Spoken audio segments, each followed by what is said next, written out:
오늘 우리에게 주시는 하나님의 말씀은 마태복음 21장 33절에서 46절까지 말씀입니다.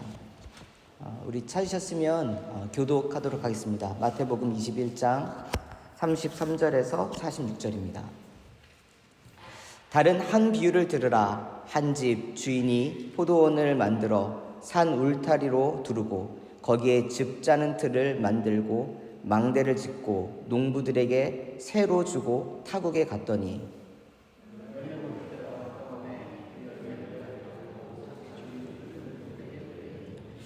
농부들이 종들을 잡아 하나는 심히 때리고 하나는 죽이고 하나는 돌로 쳤거늘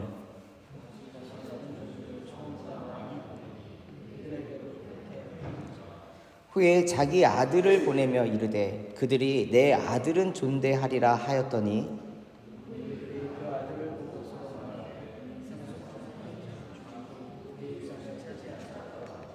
이에 잡아 포도원 밖에 내쫓아 죽였느니라.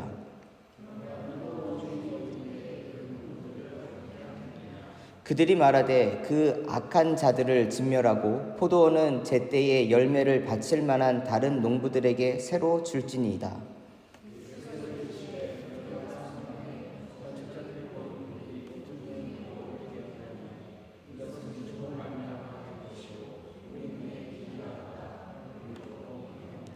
그러므로 내가 너에게 이르노니 하나님의 나라를 너희는 빼앗기고 그 나라의 열매 맺는 백성이 받으리라.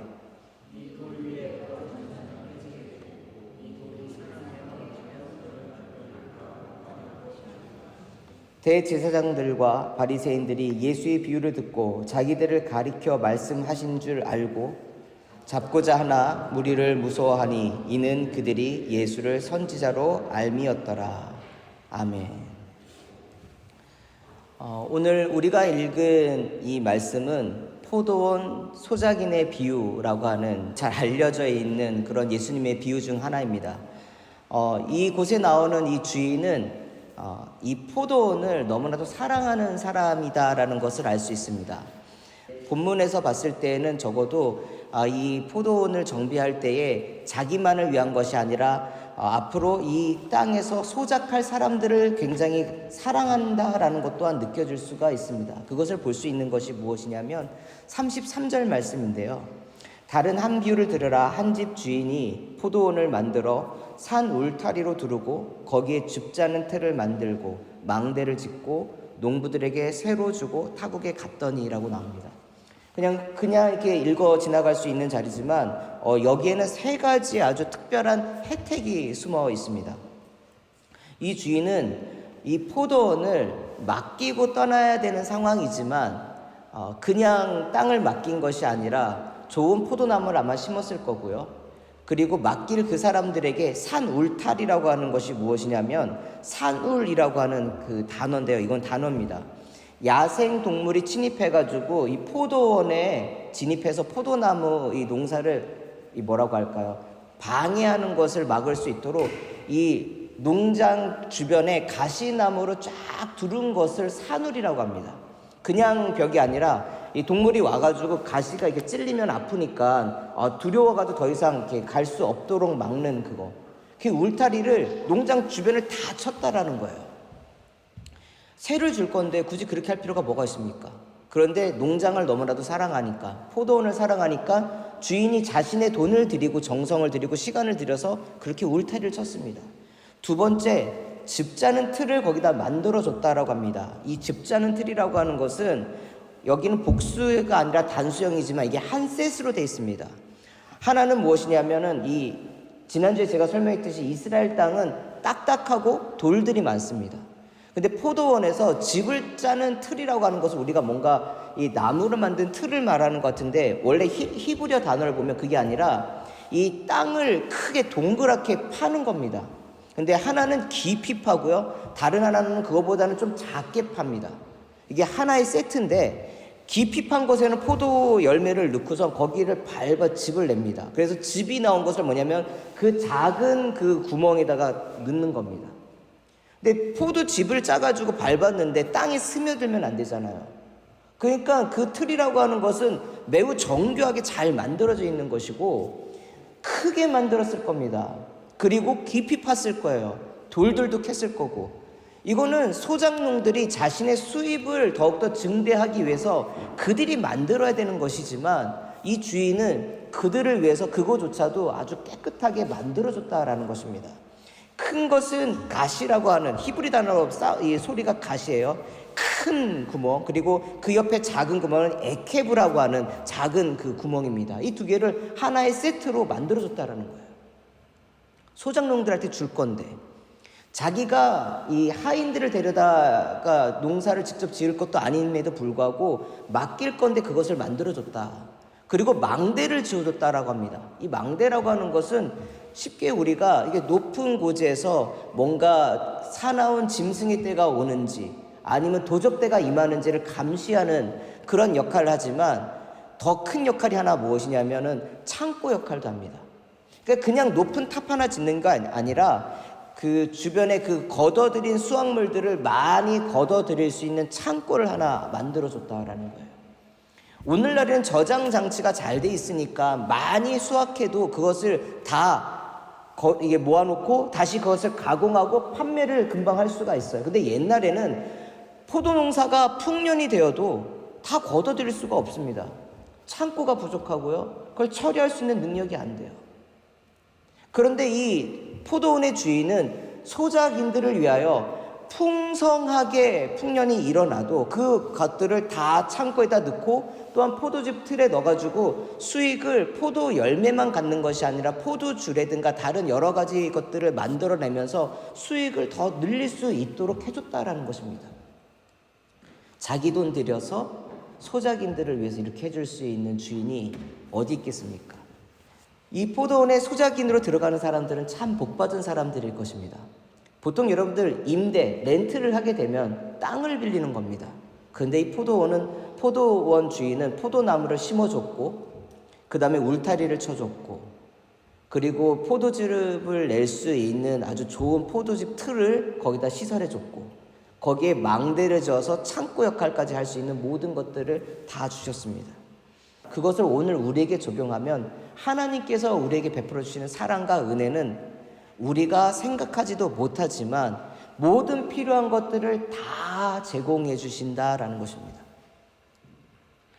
내가 누리는 건강, 내가 누리는 재물, 내가 누리는 어떤 시간들, 그리고 나의 가족들, 나의 친지들, 아니면 나의 친구들, 그 모든 것들이 어쩌면 내가 잘나서 내가 뭔가 노력했기 때문에 라고 하지만 여기 나오는 소작농들을 봤을 때에는 이들은 단지 주인에게 눈이 들어서 그 포도원을 임대했을 뿐입니다. 근데 주인은 그들을 위하여 모든 것을 제공해 줍니다. 그리고 타국으로 떠납니다. 만약에 집주인이 내 옆에 살고 있다라고 하면 아무래도 눈치 보이지 않겠습니까? 포도나무 농사 짓는 데 있어서 자유로움이 좀 떨어질 겁니다. 근데 소작농이라고 하는 것을 여러분 잘 알아요. 노예는 아닙니다. 종이 아니에요. 그냥 자유인이지만 땅을 빌려서 사는 사람들입니다. 보통 당시에 노마법을 하면은 소작농과 주인 사이의 그 비율은 5대5였다고 합니다. 그러면 50%나 줘야 되면은 너무 큰 거 아닌가 생각할 수 있는데 좀 달리 생각해 봐야 돼요. 여러분들 내가 자본을 투자해가지고 50%의 수익이 난다라고 하는 것은 엄청난 거잖아요. 매년 50%의 수익이 나는 거예요. 그 수익을 보장해 주는 거죠. 근데 이 주인은 소작농이 자기 돈 들여서 그것을 투자하지 않도록 했습니다. 주인이 모든 것을 투자했어요. 그러니까 이들은 그냥 일하는 것만 하면 됩니다. 손해볼 게 전혀 없어요. 그러니까 다른 소작농들에 비하면 더 많은 수익을 이들은 얻어가는 것이 됩니다. 그런데 이들에게 있어서 주인이 멀리 떠나고 나니까 아마 처음에는 이들이 그 주인에게 눈에 잘 들었으니까 그 포도원을 맡을 수 있는 그런 자격을 얻지 않았겠습니까? 근데 주인이 멀리 떠나고 난 다음에 막상 걷어들이고 나고 그리고 창고에 그 포도 열매들을 쌓아놓고 그 다음에 틀에 포도즙을 짜가지고 그것으로 포도주를 만들고 여러 가지를 하다 보니까 이 모든 것들을 주인과 나누는 것이 너무나도 아깝다라고 생각을 했습니다. 당연히 주인의 몫은 주인의 몫이고 자기 몫은 자기 몫으로 따지면 되는데 가져가면 되는데 주인의 몫이 너무나도 아깝게 되고 내가 수고하고 노력한 것을 왜 주인에게 줘야 되는가라고 하는 생각이 들었던 것 같습니다. 주인은 그것도 모르고 이제 자기 몫을 받기 위해서 종들을 보냅니다. 멀리 타국에 나와 있으니 본인이 그 돈 받으려고 굳이 올 필요가 없었으니 종들을 보냈는데 한 부류는 심히 때리고 하나는 죽이고 다른 하나는 돌로 쳤다라고 얘기를 합니다. 그리고 살아남아서 돌아온 종들을 봤을 때 주인의 마음은 어땠을까? 정말 화가 나지 않았을까? 근데 이 주인은 바로 그 소작농들에게 화를 내지 아니하고 다시 자신의 종들을 그곳에 가서 나의 몫을 달라라고 보냅니다. 근데 그랬더니 동일하게 똑같이 그랬더라라고 성경은 말하고 있습니다. 여기서 우리가 알 수 있는 것, 발견할 수 있는 것이 하나 있습니다. 그것은 뭐냐면 포도원의 주인이 되시는 하나님께서는 매우 인자신 하나님, 그리고 바로바로 분노하는 것이 아니라 그래도 한 번 더 참아줘야지, 한 번 더 기회를 줘야지 라고 하면서 우리가 돌이킬 수 있는 기회를 주시는 하나님이시다라는 것입니다. 사랑의 하나님이라고 하는 그 사랑이 도대체 어떻게 표현될 수 있습니까? 자신의 하인도 아니고 자신의 가족들도 아닙니다. 자신의 종들을 때리고 심지어 죽였다고 하면 군대를 데리고 와가지고 진멸하고 자신의 재산을 다시 가져가면 됩니다. 법으로 그것이 보호되어 있습니다. 그런데 이 주인은 그 소작농들이 군대가 진입함으로 인하여 죽는 일들을 대체로 원치 않았습니다. 한 번 더 기회를 줄게. 한 번 더 기회를 줄게. 그런데 이 소작농들은 가면 갈수록 그 포도원이 내 것이다라는 생각이 가득 차게 됩니다. 여러분, 우리가 하나님의 은혜를 생각할 때에 하나님이 나에게 뭘 베풀어 주신 것이 있을까라고 하는 생각들을 하시는 분들도 계시고, 또한 세상에는 오늘날에는 눈에 보이지 않는 하나님, 그래서 이렇게 모여서 예배드리고 열심히 찬양하는 저희들을 이상한 종교인들처럼 보는 사람들의 시선들도 있습니다. 저는 몰랐는데 그런 시선들이 더욱더 강해지는 시대에 우리가 살고 있는 듯합니다. 그런데요, 우리 하나님은 그들이 생각하는 것과는 정말 다른 하나님이에요.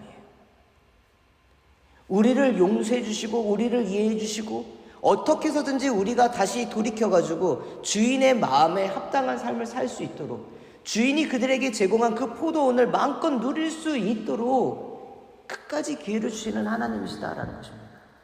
세상에 그 어떠한 종교와 어떤 리더들이 그렇게 합니까? 자신의 생명을 줘서 다른 누군가를 살리는 그런 종교 이야기 들어본 적 있습니까? 참선하고 참고 인내하면서 자신의 인격을 수양하라고 하는 종교는 있지만, 하나님이신 신이 이 땅 가운데 내려와서 자신의 피조물을 위하여 기꺼이 생명까지 바치는 그런 사랑을 보여주는 종교는 우리 말고는 없습니다. 그렇게 소작농들을 사랑하시는 정말 이상한 주인이 바로 이 포도원의 주인이다라는 것입니다. 그런데 이 마음을 포도원의 소작농들은 알지를 못합니다. 자신들에게 얼마나 많은 배려를 해줬는지, 그 배려가 너무나도 당연하게 느껴지니까 그 배려를 자신들의 권리로 생각을 했습니다. 당시 노마법에는 만약에 그 땅의 주인이 죽었을 때에 그 땅을 어떻게 할 것인가, 그 땅을 소작하고 있는 소작농들이 그 땅을 살 수 있는 권한을 우선적으로 줬다라고 그래요. 그러면 이들이 그냥 괜히 죽인 것이 아니라 외아들이 온다. 그럼 그를 죽이면 이 땅이, 이 포도밭이, 이 좋은 포도밭이 내 것이 될 수 있다는 것을 알고선 아들을 죽였다는 거죠. 주인은 한없는 사랑으로 이 포도원 소작농들을 기회를 주고 용서해주고 다시 한번 그들이 회개를 하면, 돌이키면 그 농장에서 살 수 있는 기회를 끊임없이 주었지만 그들은 끝까지 그렇게 완악한 모습을 보였다라는 것이 오늘의 본문의 중요한 메시지입니다. 왜 그렇게까지 할 것인가? 하나님이 주신 은혜, 하나님이 베푸신 그 혜택들을 감사하지 못하기 때문에 그렇습니다. 울타리를 쳐준 걸, 그냥 당연히 쳐주지. 좋은 포도나무 심은 거, 그 열매를 본인 거니까 그렇게 했겠지. 좋은 포도주 틀을 만들어준 거, 그것을 통해 가지고 수익이 많이 나면 자기가 가져갈 게 많으니까 그렇게 했겠지. 모든 것을 뭐라고 할까요? 자신에게 어떠한 은혜를 줬는지 혜택을 줬는지보다는 항상 자기 입장에서만 생각을 했습니다. 그러니 베푼 은혜를 생각하지 못하니까 뭐예요? 감사함도 없고, 감사함도 없으니까 그 마음에 나중에 하나님을 향한 적대감밖에는 생기지 않는 것.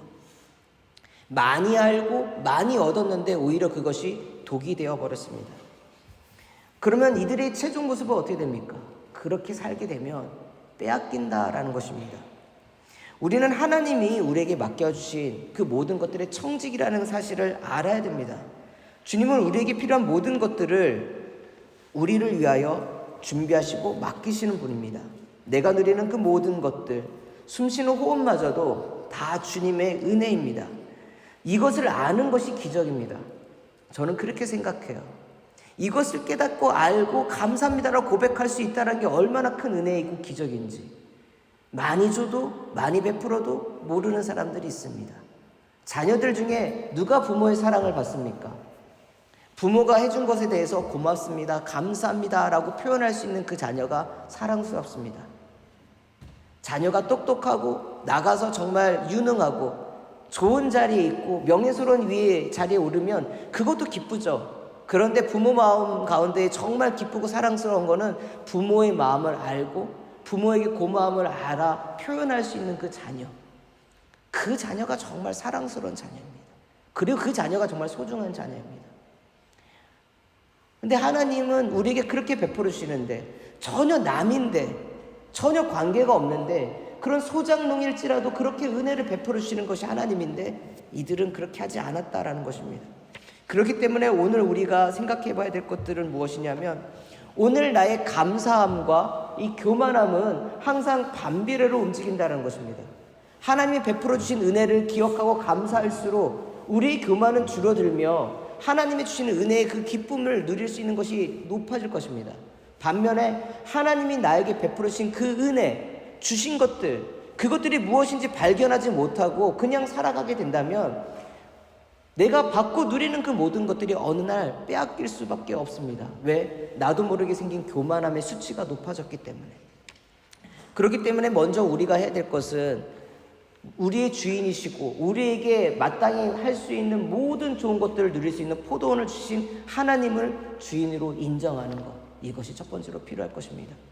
두 번째로 오늘 본문을 통해서 주시는 메시지가 있다면 그것은 하나님은 우리가 정상적인 모습으로 돌아오기를 끝까지 배려해 주시는 분이시다라는 것입니다. 주인께 드려야 될 열매에 관심이 없는 소작인들, 그들을 여러 번 참아주셨습니다. 하나님은 우리가 죄를 지을 때마다 심판을 바로바로 하시는 분이 아니십니다. 그리스 신화에 나오는 제우스처럼 자신의 마음에 들거나 자신의 마음에 들지 않는다는 이유로 번개를 수십 번씩 막 때리는 그런 신이라면 우리는 그 신을 두려워할 수는 있겠으나 그 신을 사랑할 수는 없을 것입니다.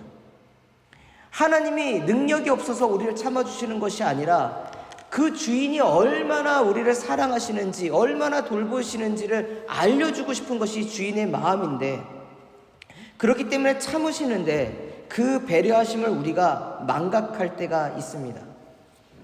만약에 소작농들이 반성을 한다라고 하면 용서해 주려고 마지막으로는 아들을 보냅니다.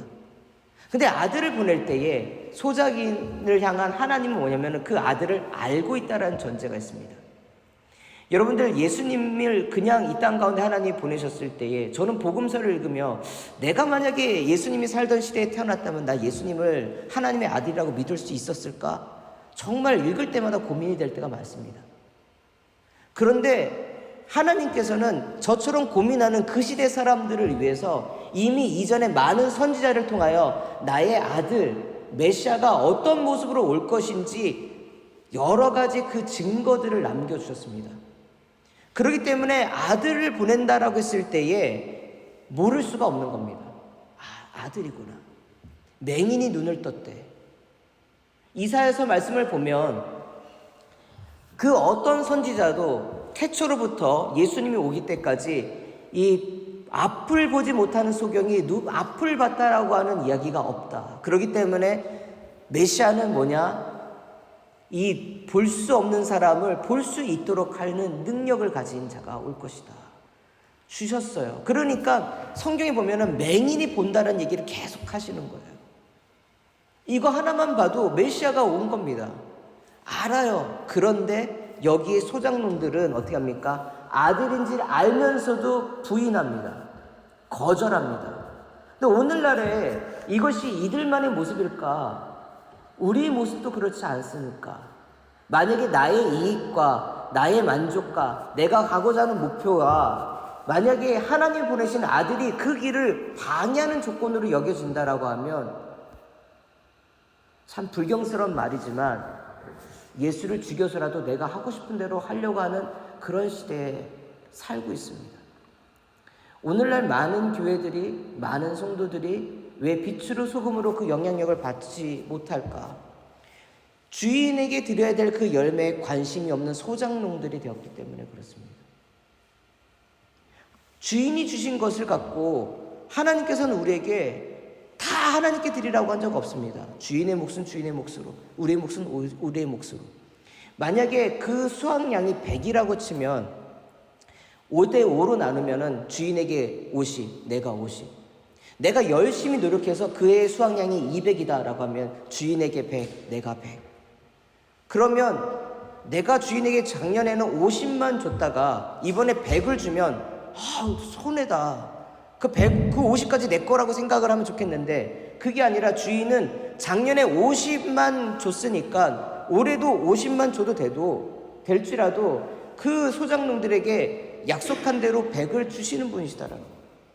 300이 됐다? 300에서 똑같이 열심히 일하고 수고한 것에 대한 땀을 주인은 보장해 주시는 분입니다. 그렇죠. 그런데 소장농들만 주인에 대한 오해가 있습니다. 그리고 주인은 끝까지 종들을 보내는 이유는 돈 달라고 그러는 것이 아닙니다. 내 포도원을 잘 관리했으니까 그 관리한 것에 대한 고마움과 함께 자신의 몫과 그들의 몫을 줌으로 인하여 수고했다라고 하는 말을 전해주고 싶은 겁니다.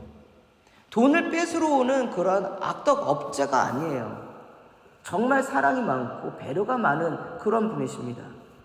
그런데 이들은 그렇게 하지 않았어요. 여러분, 죄라고 하는 것이 다른 것이 죄가 아니라 내가 죄인이다라는 것을 모르는 것이 사실 죄인입니다. 이들은 주인을 주인으로 인정하지 않는 것이 죄라는 것을 모르고 있습니다. 하나님은 한없이 용서해 주시는 분이죠. 아담과 하와가 선악과를 먹었을 때도 정령 죽으리라 했음에도 불구하고 그들을 에덴 동산에서 그냥 쫓아내는 것으로 그 정도 선에서 용서해 주십니다.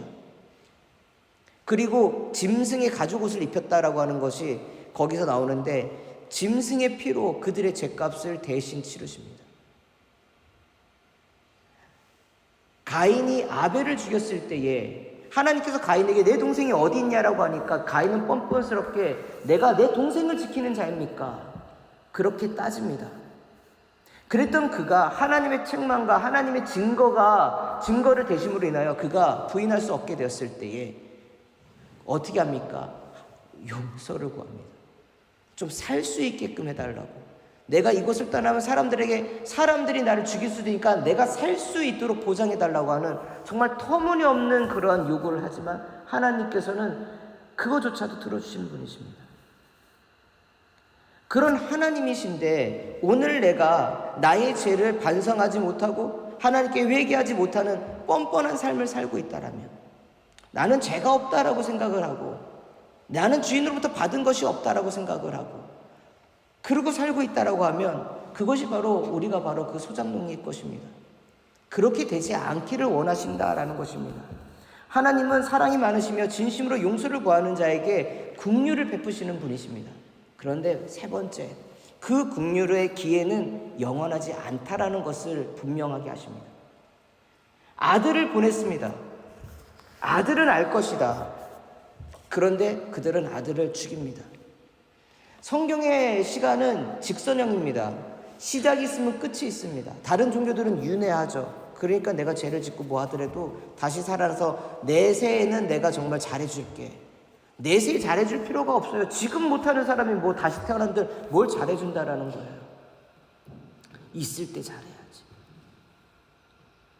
하나님께서 우리에게 구원의 기회를 주실 때에 우리는 죄를 지면서도 뭡니까? 죄를 질 때에 두려움이 없을 때가 있어요. 왜? 용서해 줄 거니까. 이 구원파 사람들이 그래요. 죄를 짓는데 나는 이미 구원을 받았으니까 나는 죄를 져도 떳떳하다. 도대체 어느 논리로 그렇게 얘기하는지 모르겠지만 그들은 아주 그렇게 강한 신념이 있더라고요. 하나님의 나라와 하나님의 열매가 우리 가운데 심겨진 사람이 죄를 떳떳하게 짓겠습니까? 그렇지 않죠. 용서를 해줄 수 있는 기회가 있지만 그러나 아들마저도 부인하게 됐을 때에는 가차가 없습니다. 주 예수 그리스도 외에는 구원의 길이 없습니다. 그런데 많은 사람들은 다른 곳에서 구원을 찾으려고 합니다. 하나님께 받은 은혜는 은혜대로 누리면서 자신에 대한 고마움은 다른 우상들에게 표현합니다. 그러면서 그 기회가 영원할 거라고 생각하고 하나님을 믿는 하나님의 백성이라고 할지라도 하나님이 나를 용서해 준다에 대한 그 감사함이 없으면 또 가서 빌면 되지. 또 가서 잘못했다고 하면 되지. 내 죄값을 치르기 위하여 예수님께서 어떠한 고난을 치르셨는지에 대한 그 은혜와 감사함이 없으면 그냥 예수님이 고통받으신 것이 그냥 하나의 프로세스처럼 느껴지는 거예요. 어떠한 포션 하나 먹으면 내가 회복되는 것처럼 예수의 십자가 가운데 그냥 눈물 쏟고 기도하면 회개가 된다. 진짜 그게 회개일까? 진정한 회개는 자신의 삶을 돌이켜야 되겠죠. 오늘 본문에 보면 구원에 합당한 열매, 아름다운 열매를 맺는 자들에게 그 소유를, 그 포도원을 준다라고 하나님께서는 말씀하십니다. 예수님을 통하여 그렇게 증거하십니다. 그런데 이 죄라고 하는 것에 너무나도 둔감하게 되면 내가 소작인으로서 하나님의 말씀을 증거하는 선지자들을 핍박하고 무시하고 심지어는 하나님의 아들이 우리에게 주신 말씀조차도 거역하고 그가 우리를 위하여 죽으신 그 핏값에 대해서 가볍게 여깁니다. 근데 그 결과는 참으로 무섭습니다. 돌이킬 수가 없는 심판을 맞이하게 된다는 것입니다. 내게 기회가 있을 거야. 내가 내 멋대로 살다가 내 죽기 전에 내가 하나님 믿습니다. 내가 예수님을 믿습니다. 그리고 가면 난 천국 들어갈 거야.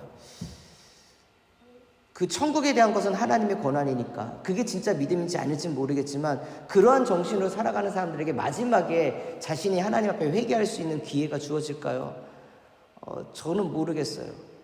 저라면은 모르겠지만 하나님은 기회를 주실 것 같긴 한데 진짜 그렇게 살아가는 그러한 악한 마음을 하나님께서 그냥 받아주실까 하는 생각이 듭니다. 최근에 저에게 스팸 문자가 오고 전화가 온 적이 있습니다. 제가 물건을 받을 일이 있었는데 물건이 어디로 사라져 버렸어요. 그러니까 택배를 기다리고 있는데 택배를 기다리는 마음이 굉장히 설레잖아요. 근데 택배가 물건이 어디로 사라졌는지 알 수가 없는데 어느 날 문자가 온 거예요. 왔는데 사람이 없어서 물건을 다시 가져갔다. 그러니까 리스케줄 해라. 그러면서 요금을 얼마 내라고 되어 있더라고요. 그래서 고민하다가 딴 때 같았으면 무시할 것 같은데 저는 그 택배가 너무 기다려져가지고 들어가서 가입을 하고 은행 정보 넣고 이렇게 딱 해서 하는데 찜찜하지만 그래서 그 택배 때문에 마지막 딱 눌렀는데 갑자기 브라우저가 갑자기 멈춰버리더라고요. 놀래가지고 이거 어떻게 하나 봤더니 알아보니까 스팸이더라고요. 택배를 보내지 못해서 다시 리스케줄을 해라라고 해가지고 자신의 은행 정보에서 지불하는 비용은 1.28이었어요. 그러니까 뭐 큰 돈도 아니라고 생각을 해서 그냥 했는데 은행 정보를 빼와서 제 은행 통장에 있는 잔고를 다 가져가는 거예요. 원래는. 구글에 보니까 그렇게 검색이 나오더라고요. 친절하게. 무슨 번호, 무슨 번호 이러면서. 근데 다행히 제 웹브라우저가 그것을 거기에 중단시켰어요. 그래가지고 돈이 인출되지 않았습니다. 전 카드를 삭제했어요. 그리고 분실 신고하고 새로운 카드를 받았습니다. 그게 끝이라고 생각했는데 이틀 전에 전화가 왔습니다. 로이드뱅크라고. 그러면서 너가 이제 뭐 있으니까 뭐 이 정보를 대라 뭐에 대해서 무슨 뭐 지금 카드 잘 받았냐 뭐 하냐 이렇게 얘기를 하더라고요. 그러면서 제 밸런스 그 뭐죠 이게 잔고를 얘기해 달래요. 확인처. 야 은행을 하는데 왜 잔고가 필요하냐? 아 잔고를 알아야지 네 소유인지 아닌지를 확인할 수 있다라는 거죠. 그 통장은 제가 이게 그 공과금만 넣는 거에서 돈을 넣지를 않아요. 딱 그 한 달에 나가야 될 그 세금에 대한 부분들, 뭐 전화요금 이런 것만 담아놓는 계좌라서 나 한 10파운드 있는데? 그랬더니 갑자기 멈추더라고요. 전화 받는 사람이 딱 멈춰서요. 그 밸런스를 다시 대래요. 한 10파운드에서 20파운드밖에 없어. 그랬더니 갑자기 침묵이 일어나요. 그러더니 갑자기 생전에 제가 진짜 초등학교 이후에 그도 보도 듣도 못한 그 수많은 그 F로 시작하는 욕이 한 5분 이상 막 쏟아지는데, 와, 제가 너무 당황스러워서 끊으면 되는데 그 욕하는 소리를 5분 동안 다 듣고 있었어요. 5분 동안. 근데 그러고 난 다음에 그러면서 막 다시 대라는 거야. 그 다른 통장에 돈이 얼마 있는지. 그래서 야, 내가 여기서 끊자. 그러니까 제가 다른 때 같았으면 그냥 바로 끊었을 텐데 뭐를 집중하고 생각하고 있느라고 이걸 끊어야 된다는 생각도 못하고 있다가 그런 거예요. 말씀 보다가. 그 5분 욕을 진탕 5분간 듣고 난 다음에 끊고, 욕을 해도 내가 해야지 왜 걔가 나한테 하는지 막 화가 나는 거예요. 근데 생각을 해보니까 이 본문 말씀이 생각나더라고요. 그들은 내 통장이 자기 통장이라고 생각한 거야. 내 통장에 있는 돈이 자기 돈인데 내가 그걸 안 알려주지 않으니까 자기 돈이 되질 않는 거잖아요. 주인은 난데 자기 돈이라고 생각을 하니까 자기 돈 찾아야 되니까 막 화가 나가지고 그냥 그 F를 시작하는 욕을 5분씩이나 한 것 아니겠습니까? 뻔뻔하면 이럴 수 있구나. 하나님이 주신 건데 내 거라고 생각을 해가지고, 여기서 뭐냐면 하나님이 기회를 주시는데 멈추면 되는데 멈추지 않고 끝까지 그 제약의 끝을 보는 사람들이 있어요. 지옥도 가봐야지 알지 하면서 그 지옥불을 향하여 달려가는 사람들이 있습니다. 왜 그럴까요? 몰라서 그래요. 기회를 줘도 내 것이다 라고 하는 생각. 내 것이다. 이 세상의 주인은 나다. 네 것도 내 거고 제 것도 내 거고 내 것도 내 거고 난 절대 안 뺏겨. 그런데 하나님의 아들을 통하여 바리새인과 종교 지도자들, 대제사장들, 특히 예수님이 잡히시던 그 밤에 대제사장 집의 하인이었던 말고는 그 예수를 잡으러 갔다가 귀가 잘립니다. 베드로에게 의해서. 근데 예수님께서는 그 종의 귀를 고쳐주셨어요. 그건 뭡니까? 다시 한번 대제사장들에게 그가 하나님의 아들로서의 능력이 있음을 보여주시고 그가 전한 메시지가 사실임을 다시 한번 보여주는 것입니다. 그런데 끝까지 그들은 예수를 죽이는 일에 멈추지 않고 달려가는 것을 볼 수 있습니다. 여기서 기회를 줬을 때에 은혜 받는 사람은 그 기회를 받습니다. 그러나 교만하고 죄 가운데 있는 사람은 그 마지막 기회마저도 차버리게 됩니다. 여러분들, 그것이 우리 모습이 안 됐으면 좋겠어요. 저는 항상 제 자신이 지금의 은혜에 만족하지만 동시에 내가 자칫 잘못하면 가장 깊게 아주 세게 떨어질 수 있는 사람이라는 것을 인정합니다. 그래서 조심합니다. 내가 교만해지면 한없이 교만해질 수 있고 내가 교만해짐으로 인하여 다른 사람에게 크게 피해를 줄 수 있는 사람이 그 위치에 있다는 걸 알기 때문에 이 자리가 굉장히 부담스럽기도 합니다. 근데 다른 한편으로는요, 제가 예수를 믿었기 때문에, 그리고 하나님께서 주의 종으로 저를 세우셨기 때문에 그래서 제 멋대로 살지 못하게 하셨어요. 제 성격대로 살지 않도록 하셨어요. 저는 이게 은혜라고 생각해요. 여러분들 예수 그리스도의 그리스도인이 됐다라고 하는 것은요, 이게 큰 축복이에요. 왜? 내 뜻대로 내 마음대로 살아가는 것이 아니라 아버지의 나라와 아버지의 복음대로 살아가려고 노력하는 사람이 되었기 때문에 그런 거예요. 옛날엔 내가 안 그랬는데 근데 예수 때문에 내가 참는다. 내가 옛날에 안 그랬는데 예수 때문에 축복한다. 예수 때문에 그 마음이 여러분들이 되었으면 좋겠습니다. 마지막으로 오늘 정리를 하면서 여러분들, 그럼 우리가 어떻게 살아야 되는가? 주인이 잘 되는 것이 내가 잘 되는 것이다 라는 생각을 가지고 사십시오. 앞에서 얘기했지만 청지기는 주인이 복을 받으면 그 복을 함께 누리는 자입니다. 이 주인은 그 청지기를 자기 마음대로 하지 않습니다. 그냥 맡겨주십니다. 한 부자가 여행을 떠나면서 한 청지기에는 5달란트, 다른 청지기에는 2달란트, 다른 한 청지기에는 1달란트를 맡겼습니다. 그것에 대해서 어떠한 책임을 묻겠다라고 하는 얘기도 하지 않고 야, 너네가 열심히 일해봐 라고 맡겨주셨습니다. 주인을 위하여 성실히 일했던 5달란트 받은 자, 2달란트 받았던 자들은 그것을 통하여 5달란트, 2달란트를 남겼습니다. 근데 주인이 뭐라고 대답을 하냐면 마태복음 25장 21절에 그 주인이 이르되 잘하였도다 착하고 충성된 종아 내가 적은 일에 충성하였음에 내가 많은 것을 내게 맡기리니 내 주인의 즐거움에 참여할지어다. 요한복음 15장 11절에 내가 이것을 너에게 이름은 내 기쁨이 너희 안에 있어 너희 기쁨을 충만하게 하려 함이라. 여러분들 우리의 삶 가운데 우리 마음 가운데에 하나님의 나라와 하나님의 열매를 맺는 것, 그 열매가 풍성하게 누림으로 인하여 그 열매를 주인과 함께 기쁨을 나누고자 하는 사람들에게는 주인의 기쁨에 참여할 수 있는 복을 주십니다. 주님은 우리가 기뻐하시기를 원하십니다. 그리고 이 땅 가운데에 하나님이 주신 것을 더욱더 많이 누리기를 원합니다. 5달란트가 작은 돈입니까? 금 38kg짜리가 5개의 그룹이 있는 큰 돈입니다. 이게 금달란트라고 하면 어마어마한 돈입니다. 그런데 그것에 충성하였기 때문에 뭡니까? 이 주인은 작은 것에 충성하였으니까 큰 것을 맡기겠다라고 합니다. 여러분, 오늘을 살면서 하나님을 믿는다면 그리고 하나님의 나라를 소망하시고 그 열매가 여러분들 가운데 싹트기 원하신다면 거룩한 육심을 가지십시오. 하나님의 말씀이 내 안에 씨앗이 되면 심겨지면 그것이 자라면 30배, 60배, 100배의 열매를 맺습니다. 단순히 2배, 3배가 아니라는 거예요. 그 열매가 어떤 모습인지는 모르지만 그 열매의 결과는 하나님이 영광 받으시며 이 땅 가운데 우리는 하나님의 존귀한 백성으로서의 그 위치에 서게 될 것입니다. 그 마음으로 오늘 여러분들에게 주신 재물이나 건강이나 시간이나 그 모든 것들을 주인이신 하나님의 나라와 하나님의 뜻을 위하여 살아가는 그것을 위하여 도전하는 우리 아름다운 교회 성도님들 되시기를 간절히 축복하면서 오늘 말씀 마치겠습니다. 두려움 없는 믿음 주옵소서. 내가 아버지의 열매를 맺을 수 있는 그러한 선한 청지기 되게 하여 주옵소서.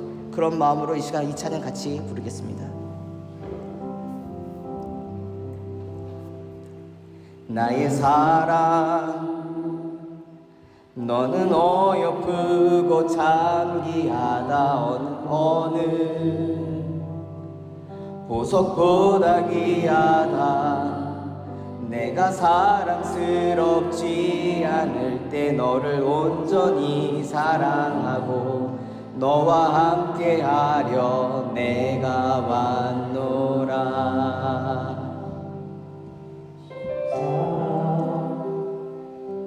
이 사랑은 결코 변치 않아 모든 계절 돌보시네. 푸른 마르고 꽃은 시드나 주의 말씀은 실수가 없으신 주만 바라. 주님의 나라와 뜻이 나의 삶 속에 임하시며 주님 알기를 주만 보기를 소망해.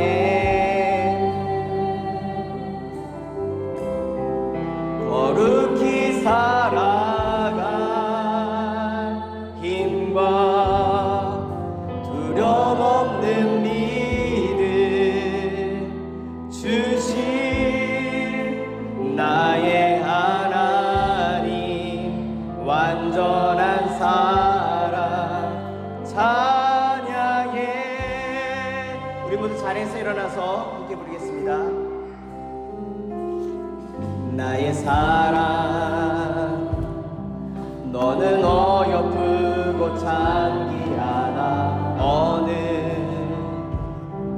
보석보다 귀하다. 내가 사랑스럽지 않을 때 너를 온전히 사랑하고 너와 함께하려 내가 왔노라. 주의 사랑, 이 사랑은 결코 변치 않아. 모든 계절 돌보시네. 푸른 마르고 꽃은 시드나 주의 말씀은 신실해.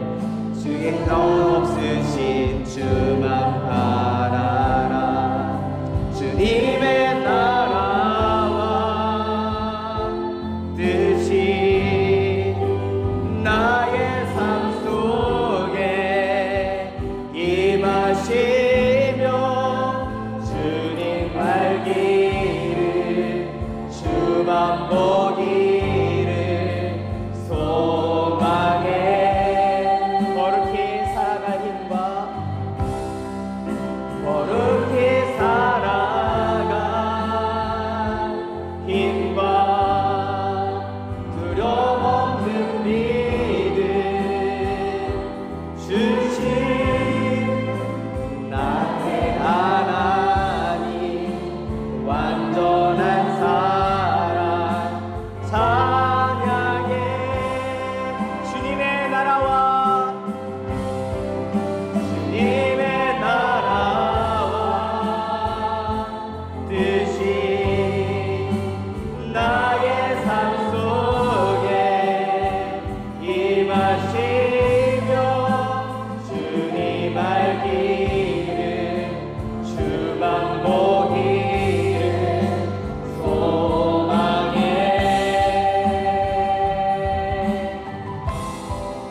거룩히 살아갈 힘과 두려움 없는 믿음 주신 나의 하나님, 완전한 사랑 찬양. 우리 목소리로만 한번 고백하겠습니다. 주님의 나라와 주님의 나라와 뜻이 나의 삶 속에 임하시며 주님 알기를 주만 보기를 소망해.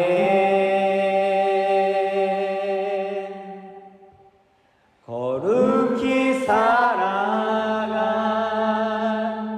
힘과 두려움 없는 믿음 주신 나의 하나님, 완전한 사랑